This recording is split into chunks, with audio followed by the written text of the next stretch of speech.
work on the on the melodic content of the first movement, especially because you said that it's fourth and fifth, obviously, but it's obvious in the harmony. That's where you base basically.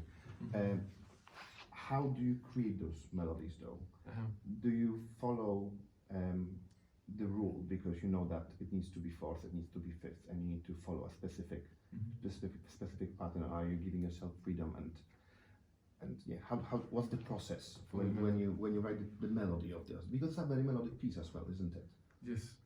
So basically, because I mean, I could have written just the fourths straight, you know, like you know, or but you know, what inspired me the most, I think, to create these melodies and to make the music current, because I'm being inspired by these traditional old or early music kind of styles. I wanted to I took a little bit of inspiration from, for example, the principles of Schoenberg of doing disjunct melodies, of being like very separate intervals or not very common to the ear, you know, and you can hear it in the, for example, in the, what is it? Here, yeah, it's all the seventh big, yes. Like very big leaps and changing, you know, which in, like if you see like it's like the same principle of fourth, but because the fourth creates the second and the seventh, you can get the seventh out of it. I get the seventh out of it, you know. Okay, that answers my question. Thank you. Yes.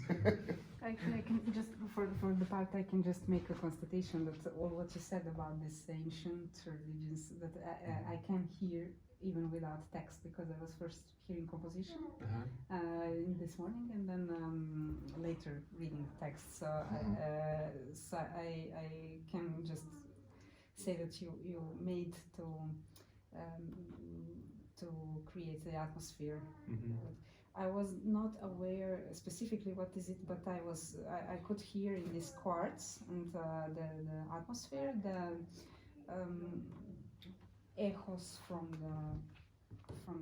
some chapel. I'm just sharing with you my impressions. So, yeah, so you, I can tell that you got the point with your music. No, thank you. That's something nice. That's exactly it. You know, and if I may add, the whole point, for example,